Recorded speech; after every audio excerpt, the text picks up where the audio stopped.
नमस्कार। Recent past में SIF जो नई एसेट क्लास इंट्रोड्यूस की गई है सेबी द्वारा, स्पेशलाइज्ड इन्वेस्टमेंट फंड, उसको लेकर मेरे पास बहुत सारी क्वेरीज आ रही हैं। तो मैंने सोचा एक वीडियो बना के लोगों को ये समझाया जाए कि SIF क्या है, what to expect from SIF and how does it compare with other products. तो अगर हम देखें कि आज की तारीख में SIF आने से पहले दो मेजर कैटेगरीज थी। एक एंड ऑफ द स्पेक्ट्रम पे थे म्यूचुअल फंड, जिसके अपने एडवांटेजेस और डिसएडवांटेजेस हैं, और दूसरे एंड ऑफ द स्पेक्ट्रम में PMS और AIF, जिसके अपने एडवांटेजेस और डिसएडवांटेजेस हैं। तो सेबी को ऐसे लगा कि ये दोनों में बहुत ज़्यादा गैप है, तो उस गैप को ब्रिज करने के लिए they brought in this new asset class which is called specialised investment fund. इसमें they have tried to bring the best of both worlds. जो म्यूचुअल फंड्स के फायदे हैं वो तो उसमें रहेंगे ही, साथ ही उसमें जो AIF है और PMS के जो फायदे हैं उसको भी इनकॉर्पोरेट करने की कोशिश की है। फॉर एग्जाम्पल अगर हम देखें SIF में, तो हमारा AMCs जैसे जो स्ट्रक्चर है, AMCs जो ट्रस्ट स्ट्रक्चर के साथ करती हैं, उसी तरह से ये ऑपरेट होगा। दूसरा, इसमें जो टैक्सेशन रहेगा वो भी म्यूचुअल फंड टाइप का रहेगा। लेकिन इसमें जो एडवांटेज है वो ये है कि सेबी ने इसमें 25% तक शॉर्टिंग अलाउ की है।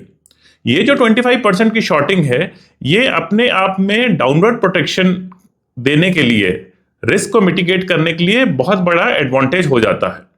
दूसरा ये है कि अगर टिकट साइज जो था, जो 50 लाख PMS के केस में था और 1 करोड़ जो था जो AIF के केस में था, दैट इज ओनली 10 लाख।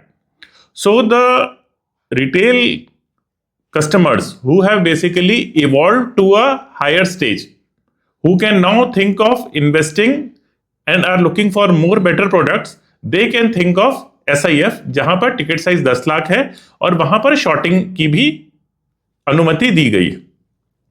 दूसरा, अगर हम देखें इसमें कितनी कैटेगरीज हैं, तो जैसे म्यूचुअल फंड में 3 कैटेगरी हैं, इक्विटी, डेट एंड हाइब्रिड।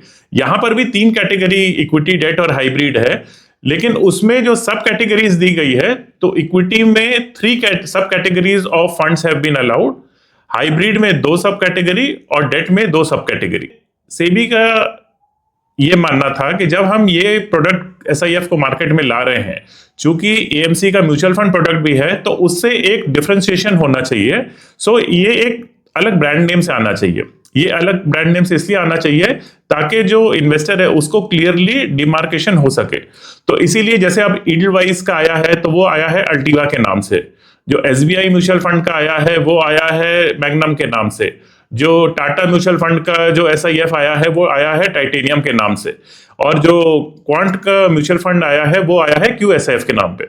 ये जितने भी म्यूचुअल फंड अभी मार्केट में आए हैं, और करीब 8-10 जो SIFs हैं वो पाइपलाइन में हैं डिफरेंट AMCs के।